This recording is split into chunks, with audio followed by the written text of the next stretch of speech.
हाय, मैं हूं अपूर्व शेठ और मैं स्वागत करता हूं आपका the right choices with oracles of Dalal street के एक और नए एपिसोड में।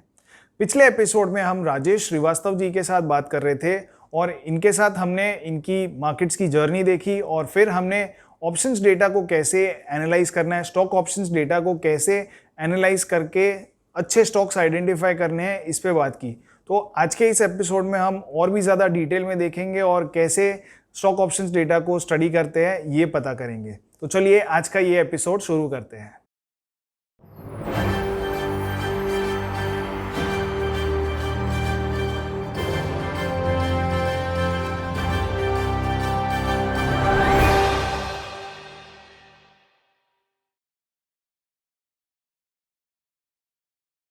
एचडीएफसी की बात करें तो 33 का आईवी है।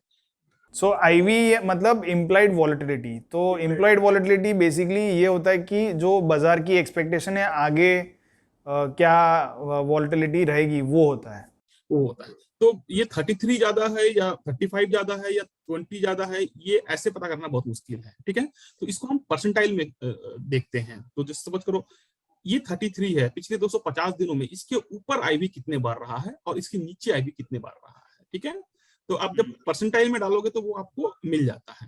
ठीक है, तो अगर हम एक किसी एक्सटर्नल वेबसाइट का इस्तेमाल कर सकते हैं और आईबी परसेंटाइल देख सकते हैं तो वो मेक्स योर वर्क इजी। तो अगर आईबी परसेंटाइल 90 के ऊपर, तो एक चीज तो बहुत क्लियर है कि वोलाटिलिटी बड़ा एक्सपेक्टेड है। ठीक है, बहुत बड़ा वोलाटिलिटी आ सकता है और यूजुअली ऑप्शन सेलर्स वोलाटिलिटी के टाइम में ट्रेड में रहना पसंद नहीं करते हैं। उनको क्या चाहिए होता है, वो चाहते हैं कि स्टॉक साइडवेज रह जाए, तो उन टाइम डिके हो जाता है और वो पैसे उनके हो जाते हैं, है ना। और साइडवेज में फिर ज्यादा डेल्टा मूव भी नहीं होता है ना। तो आईवी अगर आपका मान लो 90 परसेंटाइल के ऊपर है, 95 परसेंटाइल, 98 परसेंटाइल है, तो एक चीज तो पक्का कि इसमें बहुत बड़ी वोलेटिलिटी आने वाली है। और जब वोलेटिलिटी आने वाली है तो एज ए ऑप्शन सेलर बहुत ज्यादा हिम्मत नहीं होती कि भाई सेलिंग करके और हम एक स्ट्रॉन्ग के सामने खड़े हो जाएं। तो मोस्टली ओपन इंटरेस्ट जो बिल्टअप होता है 98 परसेंटाइल 97 परसेंटाइल के आसपास बाइंग की होती है। ठीक है, तो राजेश जी, यहाँ पे आप जो एक्सटर्नल वेबसाइट की बात कर रहे हो जिससे कि आपको परसेंटाइल पता चल जाएगा आईवी का क्या है, वो कॉमन रिटेल इन्वेस्टर्स कैसे पता कर सकते हैं? कोई वेबसाइट या कोई टूल अवेलेबल है?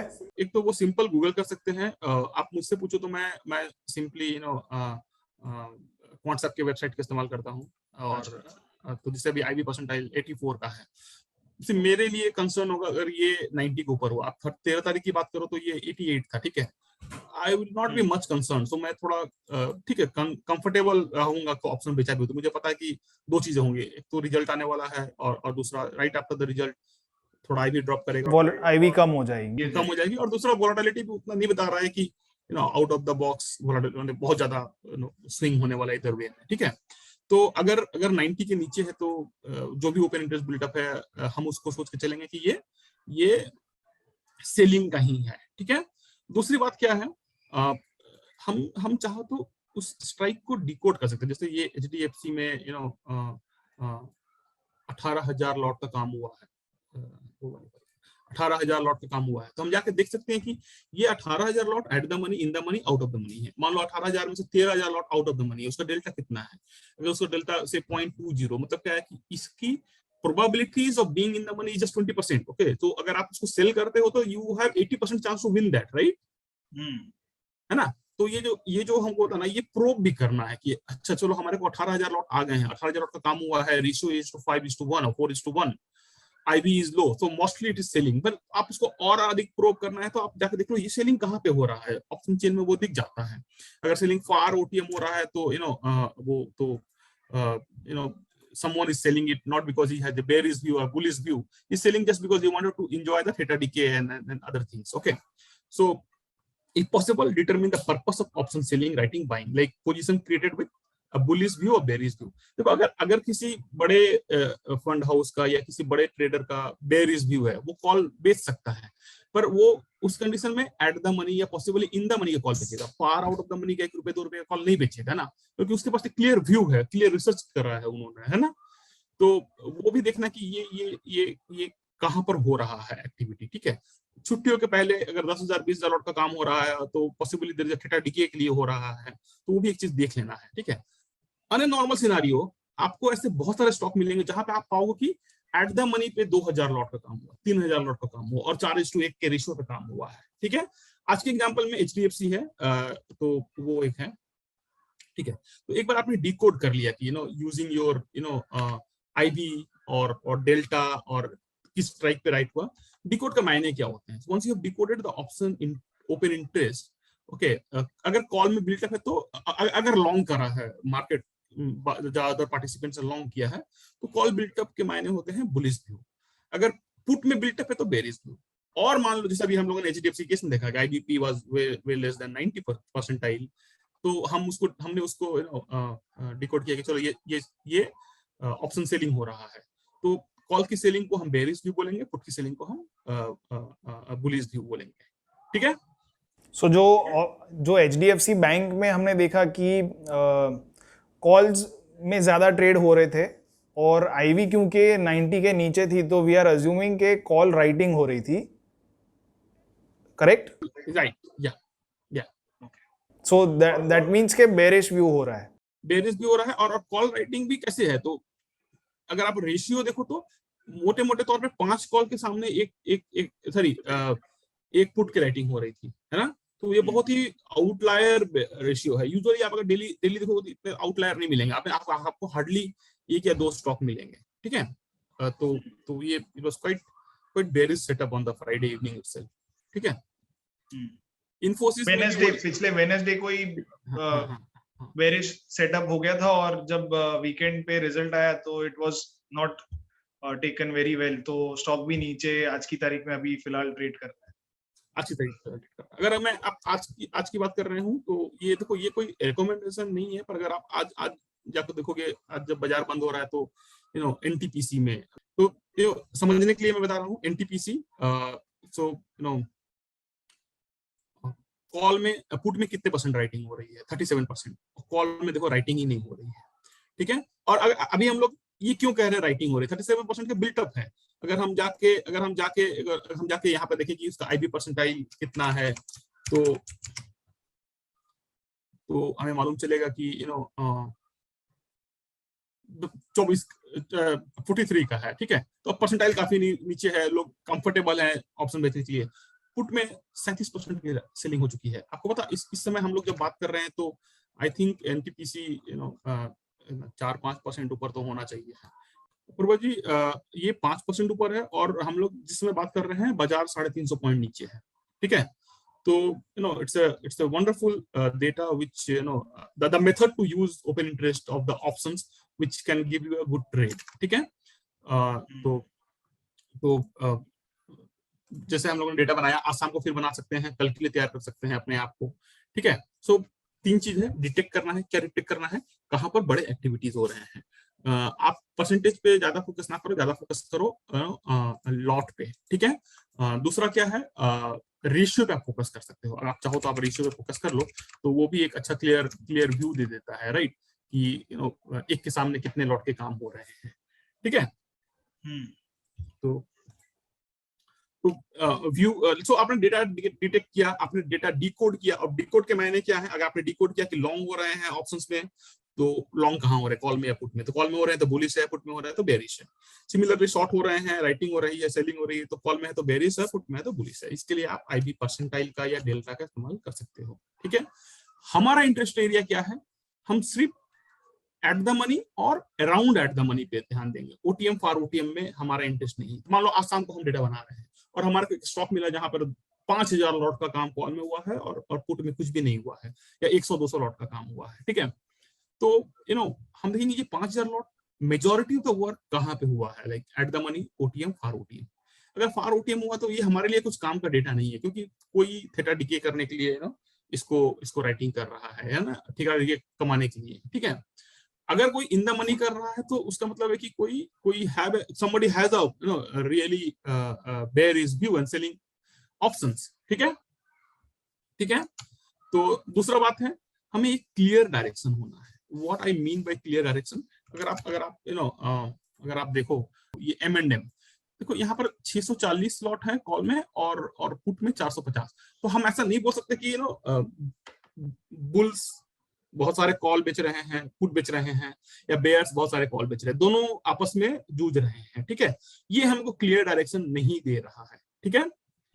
ठीक है, ये थोड़ा सा डाइसी सिचुएशन है। तो हमें क्या चाहिए होता है, हमें स्टॉक चाहिए है जो क्लीन डायरेक्शंस दे, है ना। तो जब हम एनालिसिस कर रहे थे तो हम ढूंढेंगे, तो हम क्या कर सकते हैं, एक थ्रेशोल्ड लगा सकते हैं। ओके, मैंने ऐसे लिखा भी है, fixing a threshold then must be remember. तो हम क्या कर सकते हैं, एक थ्रेशोल्ड लगा सकते हैं। क्या थ्रेशोल्ड, आप रख लो कि अगर हम बेयरिश ट्रेड ढूंढ रहे हैं, मार्केट अंडर थ्रेट है और हम बेयरिश ट्रेड ढूंढ रहे हैं, तो कॉल का मिनिमम 10% होना है, क्योंकि दैट कंफर्म्स कि इसमें एक्टिविटी हो रही है, ठीक है। At the same time put should not cross 10%, नहीं तो क्या होगा कि वो दोनों में एक्टिविटी होने लगता है, समझे क्या? यस। ओके, तो एक थ्रेशोल्ड लगा सकते हैं, थ्रेशोल्ड से हम उस स्टॉक का चेंज ढूंढ सकते हैं, ठीक है। तो again I am repeating it, built up should be either P और सी, नॉट ऑन द बोथ, ठीक है। A built up on both sides reflect both bulls and bears are trying their hand. You can fix a number of lot as a threshold. So मैं as a practice कुछ भी अगर 300 lot से 400 lot से नीचे का होता है तो मैं ध्यान भी नहीं देता हूँ, क्योंकि देखो अब देखो आप, ये कैनरा बैंक 285 लॉट का काम हुआ है। देखो अगर बाजार खुला है तो कुछ ना कुछ काम तो होगा ही होगा, ठीक है। हम नहीं बोल सकते कि भैया 285 लॉट के काम हुए हैं, 285 लॉट तो बाजार खुला तो लोग काम कर रहे हैं ना। पर हम जरूर बोल सकते हैं कि 18,000 लॉट के काम हुए हैं HDFC बैंक में। तो एक मिनिमम थ्रेशोल्ड होना है जिसके नीचे कोई फायदा नहीं है देखने का, नहीं तो वो ट्रेंड में भी नहीं होता है। दुकान खुला है तो कुछ ना कुछ तो भी होगा ही होगा, कुछ तो हो रहा ही हो रहा बाजार में, है ना। तो हमें सिर्फ फोकस करना है मिनिमम 300 से 500 के ऊपर वाले को, उसके नीचे का तो कोई फायदा नहीं है। अच्छा, अब एक वो बात है, ये थ्रेशोल्ड परसेंटेज पे रखते हो कि मैं 10% से नीचे वाला नहीं देखूंगा, तो याद रखना कुछ स्टॉक्स इलिक्विड हैं और 10 लॉट भी 10% 20% दिखा सकते हैं, ठीक है। तो वो माइंडफुल रहना है हमेशा, ठीक है। तो वो ये एक बात है। तो इसमें जो टॉप के जो 30-40 स्टॉक्स होते हैं एफएनओ में, जनरली वो उसमें थोड़ा बहुत ऊपर नीचे होता है, but I think those are the most liquid in terms of options. तो सिर्फ उसी में अगर हम ध्यान दें तो बेहतर रहेगा। तो लिक्विड वाले पे तो बेहतर रहेगा, बट अपूर्वा जी कभी कभी ऐसा होता है ना कि जैसे कोई एक स्टॉक है जहां बहुत ही, अब देखो पीवीआर की आप बात करते हैं हम लोग, ठीक है। यूजुअली ये 200-250 लॉट से ज्यादा काम होता नहीं इसमें। परसों 1300 लॉट के काम हुए थे, ठीक है। अगर हम डिकोड कर लें कि ये लॉन्ग है या शॉर्ट है, तो हमारे पास एक ट्रेड है। तो ये ना जो एवरेज है डेली का, उससे बहुत बड़ा डेविएशन है, राइट। तो ये इनलिक्विड तो है, बट एक बड़ा इंफॉर्मेशन हमारे सामने आ रहा है, तो इस इंफॉर्मेशन का इस्तेमाल तो कर सकते हैं हम लोग। तो चलिए इसको एक एज अ एग्जांपल लेके देखते हैं ज्यादा, ताकि हमारी ऑडियंस ज्यादा अच्छी तरीके से समझ सके कि कैसे डिकोड करना है प्रैक्टिकली। तो हम लोग शुरू करेंगे सबसे पहले IBP देखने का, ठीक है। तो ये जो राजेश जी जो ये वेबसाइट बता रहे हैं, ये कौन सा वेबसाइट है? ये शुभम अग्रवाल जी जो कि हमारे शो पे आ चुके हैं, उनकी कंपनी और उनकी कंपनी की ये वेबसाइट है जहाँ पे आपको ऑप्शंस मार्केट से रिलेटेड सारा ये डेटा मिल जाएगा। तो it is free and you can use it easily to find out the percentile values of the particular options. या सो देखो इसमें ना अभी भी 71 की परसेंटाइल है, तो हम कह सकते हैं कि writers must be very comfortable. दूसरी बात है कि अभी हमारे पास ये 1300 लॉट का काम हुआ है, इन the money out of the money idea नहीं है, क्योंकि परसों का डेटा अब हट चुका है ना ऑप्शन चेन से। तो हमें देखना है कि वो कहाँ पे हो रहा है, ठीक है।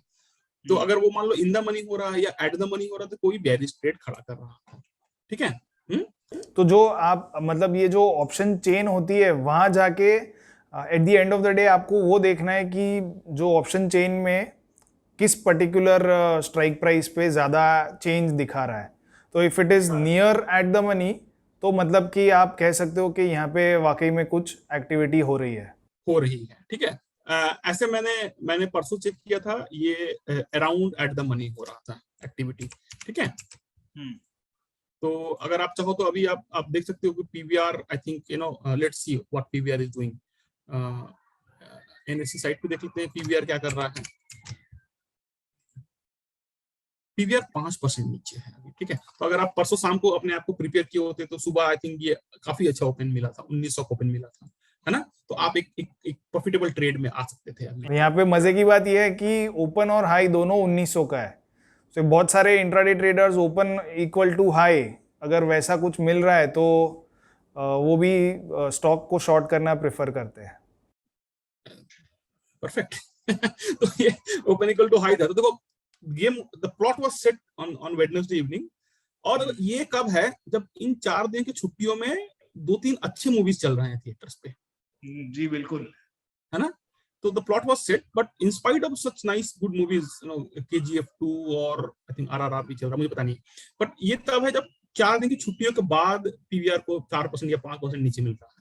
तो पीवीआर में क्या था, काफी ही यू नो बेरिश डेटा था। यू नो पीवीआर अगर आप पिछले 1 साल के या 2 साल या 3 साल का डेटा देखो तो डेली 250-300 लॉट ज्यादा नहीं करता है, और हमारे पास क्या था 1300 लॉट का काम हुआ था। दैट्स लाइक 5 सो क्योंकि 1300 कॉल का काम हो रहा था और आईवी 90 के नीचे थी, तो वी आर गेसिंग और अज्यूमिंग कि it is mostly call writing, going by that कि it is call writing. Okay, Yeah. दूसरा अगर आप पीवीआर में दूसरी ओर देखो सिर्फ 300 लॉट का काम हुआ है ना, लाइक 1300 लॉट और 300 लॉट, एक तरफ क्लियर टिल्ट था, 3.7:1 का टिल्ट था, है ना। तो you could have prepared yourself for a trade, है ना। Sure. And see, why I'm more interested in PVR, there are 2 reasons. One, usually this counter does 200-250 lots, okay, 1300 lot, तो ये बहुत बड़ा आउटलायर डेटा था। तो जो 1300 लॉट की आप बात, सॉरी 1300 नहीं 250 ना, नहीं, अगर आप देखो कॉल साइड में तो 1350 लॉट का काम हुआ है। नहीं आप यूजुअली जो बोल रहे हो वो 250 लॉट काम होता है डेली के हिसाब से, ठीक है। सो जो आप वो जो 250 लॉट बोल रहे हो that is change in one day, it is not the total open interest. So ये बात खास हमारे व्यूअर्स ध्यान दे कि जो हम यहाँ पे जो भी बातें कर रहे हैं वो that is with respect to change in open interest. तो व्यूअर को एक बात बताना जरूरी है कि आप किसी भी एनालिसिस में पर ध्यान रखना कि ये जो ओपन इंटरेस्ट है ये आज या कल में नहीं बना, ये तब से बना है जब से ये ऑप्शन अवेलेबल टू ट्रेड था, ये 3 महीने पहले बन गया होगा, है ना।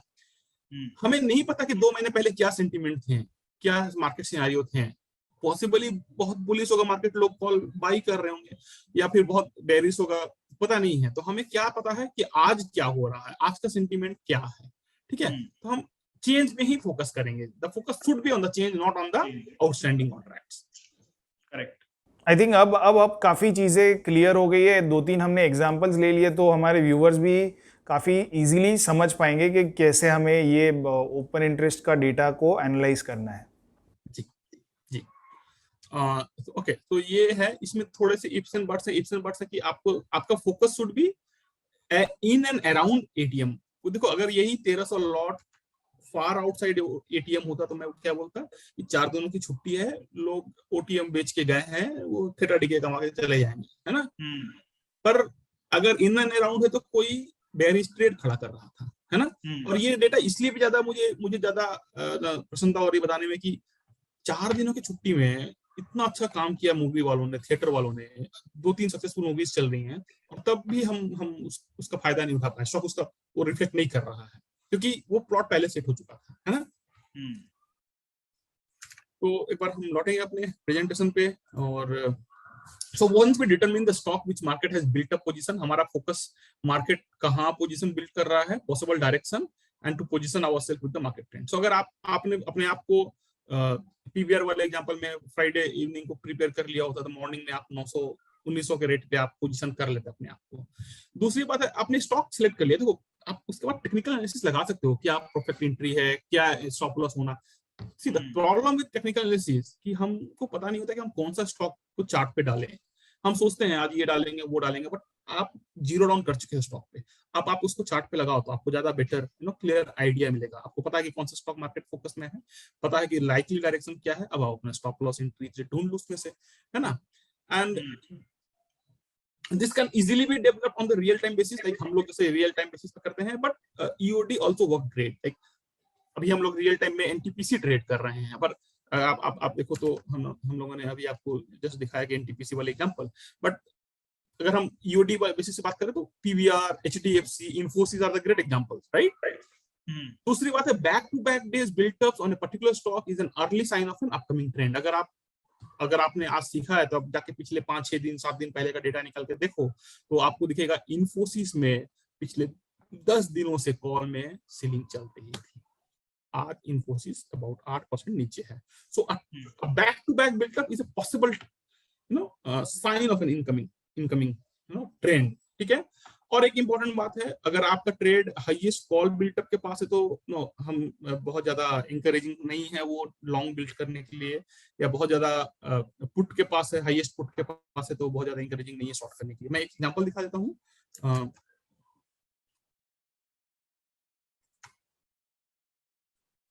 पीवीआर का ऑप्शन चेन काफी लिक्विड है। तो अगर हम देखें तो निफ्टी की बात है, निफ्टी का है। हाँ, तो अगर हम इसमें भी देखें तो 17,200 का हाईएस्ट कॉल बिल्टअप। तो अगर हमें एक बुलिश साइन यहाँ मिलता भी है तो ये बहुत इंकरेजिंग साइन नहीं है, we will just discount this, okay. पर अगर हमें एक बुलिश साइन किसी स्टॉक में इस जगह मिलता है तो still we can write that है। तो एक डिस्क्लेमर है कि हाईएस्ट कॉल और हाईएस्ट पुट के जहाँ हाईएस्ट ओपन इंटरेस्ट है वहां पर आई थिंक बहुत इंकरेजिंग साइन नहीं होते हैं एंट्री लेने के लिए, ठीक है। तो ये था हमारा कॉन्सेप्ट, और रिचर्ड के बोले हुए कुछ लाइनों से हम इसको कंक्लूड करना चाहेंगे। Any powerful idea is absolutely fascinating and absolutely use this until we choose to use it. So हमने काफी कुछ सीखा है, अगर हम इसका काफी फैसिनेटिंग है, पर हम इसको इस्तेमाल नहीं करें तो ये कम्प्लीटली यूजलेस आइडिया है, ठीक है। तो हम उम्मीद करते हैं कि आप इसका इस्तेमाल करोगे इस डेटा का आगे ट्रेड निकालने में, बजाय कि आप व्हाट्सएप टिप्स पे या फिर टिप्सटर पे वेट करो। अगर आपको कुछ चैलेंजेस है तो आप मुझे व्हाट्सएप और ईमेल और ट्वीट कर सकते हो एक्सेल फाइल बनाने में या कुछ और समझने में, तो आपको हेल्प करूंगा, ठीक है। Sure.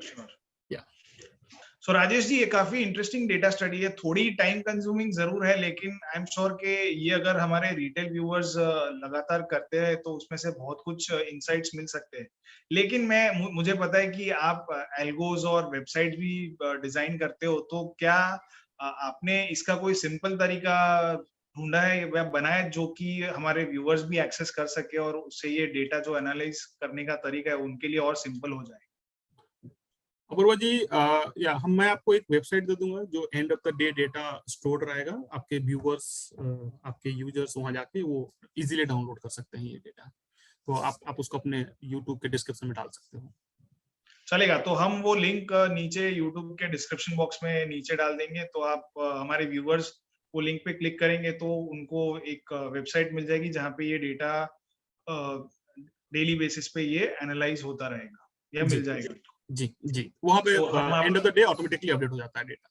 So thanks a lot Rajesh ji, it was wonderful. ये काफ़ी अच्छा और इंसाइटफुल सेशन था। इनफैक्ट मैंने भी एक वीडियो बनाया जहां मैंने फ्यूचर्स के डेटा में आप कैसे एनालिसिस करके ओपन इंटरेस्ट को एनालाइज करके आप स्टॉक्स आइडेंटिफाई कर सकते हो। तो आज का ये जो सेशन था, ऑप्शंस डेटा को यूज़ कैसे करना है और ओपन इंटरेस्ट कैसे यूज़ करना है, ये मेरे लिए भी बहुत नया था। इनफैक्ट मैंने आज तक ये कभी ऑप्शंस डेटा को एनालाइज कैसे करते, स्टॉक ऑप्शंस डेटा को एनालाइज कैसे करते, ये मैंने अब तक नहीं देखा था। तो it was a new lesson for me to.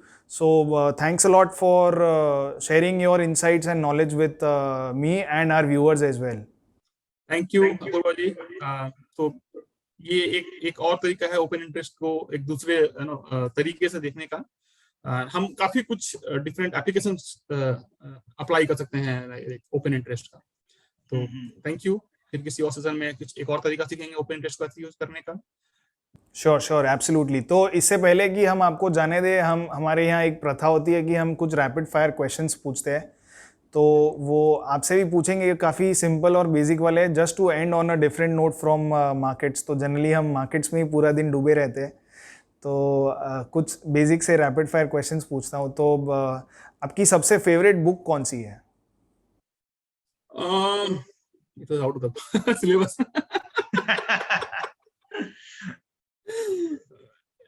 You know, see, I'm quite fascinated with the the hungry or the people's pain. So Wheat for the Third World का एक बुक है, नॉर्मन बार्लोक ने लिखा था। ओके, सो आप उसको देख सकते हो, काफी अच्छी है। Okay. So what is the most memorable day of your life? If you ask me, the day when we become father for the we have 2 kids, so when we become father for the first time, I still remember that day. And if you ask me in market perspective, the day after when Manmohan Singh ji won the confidence vote, we had a lot of long built up. So yeah, that was the best day I think I still remember. Okay. And one life lesson that you would like to share with all of us? One life lesson, you know what? In this market, if you ask me, nobody is going to help you. You have to build your own, path, strategies, own methods. कोई आपको successful बना के नहीं देगा, खुद बनना है. सो ये चीज़ मैं भी अपने व्यूअर्स से हमेशा कहता हूँ, हर हमारे एपिसोड में कहता हूँ कि ये जो हम जितने भी ये एपिसोड्स करते हैं, मार्केट एक्सपर्ट्स को बुलाते हैं और वो अपनी स्ट्रैटेजीज़ शेयर करते हैं, तो these are just starting points. तो आपको इन स्ट्रैटेजीज़ को इंटरनलाइज करना है अपने लिए, खुद को आपको क्या सूटेबल है उसको मॉडिफाई करना है अपने लिए और फिर मार्केट्स में इम्प्लीमेंट करना है, तो आप ज़्यादा सक्सेसफुल हो पाओगे. ऐसा नहीं है कि आपने आज स्ट्रैटेजी सीखी और कल से आप इम्प्लीमेंट करोगे और परसों से पैसे आने शुरू हो जाएंगे. So this is one thing that you must learn from all our conversations. या अब देखो, बहुत सारे हमारे व्यूअर्स जो टेक्निकल में बहुत ही अच्छे हैं, काफी अच्छे हैं, बट उनका ना हो सकता है कि उनका एक चैलेंज हो कि कौन सा स्टॉक पे हम चार्ट ड्रॉ करें, एलियट वेव लगाएं. I think this one will help them to further build on to their.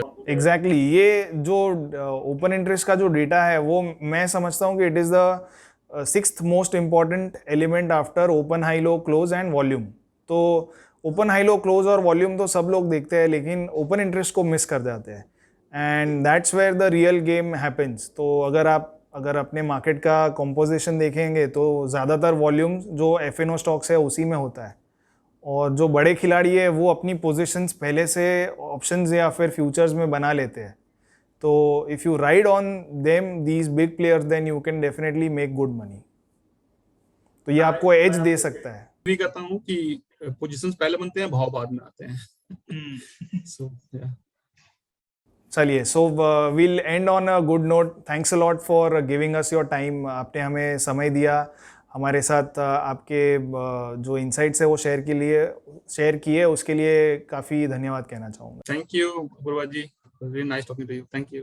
तो ये थे राजेश श्रीवास्तव जी. इनके साथ हुए पूरे कॉन्वर्सेशन में हमने बहुत ही अच्छी और इंसाइटफुल चीज़ सीखी है, स्टॉक ऑप्शंस डेटा को कैसे एनालाइज करना है इसके बारे में. तो बेसिकली इन्होंने हमें 3 स्टेप प्रोसेस समझाया है, जो कि पहला स्टेप आता है डिटेक्ट, फिर डिकोड एंड फिर डू इट. तो इस पूरे प्रोसेस में हमने बहुत सारी चीज़ें सीखी और समझी है. आई एम श्योर कि आपको ये पूरा ही एपिसोड काफ़ी इंटरेस्टिंग लगा होगा, और आगे भी ऐसे इंटरेस्टिंग एपिसोड्स देखने के लिए हमारी चैनल को ज़रूर सब्सक्राइब कीजिए. मिलते हैं अगले एपिसोड में ऐसे ही किसी इंटरेस्टिंग गेस्ट के साथ. Thank you. इंडेक्स से स्ट्रेट लाइन में नहीं बढ़ते. वो कैसे बढ़ते हैं? एक बार तेजी से बढ़ेंगे, फिर तेजी से टूटेंगे, फिर बढ़ेंगे, फिर टूटेंगे. This is the intrinsic nature of equity markets and indexes. Okay, तो हम जब तक ये तेजी से बढ़ते हैं ना, सबको अच्छा लगता है. चैलेंज ये होता है जब भी टूटते हैं ना, तो जो आदमी 15 साल का विजन लेके गुस्सा होता है ना, वो 15 दिन में निकल जाता है.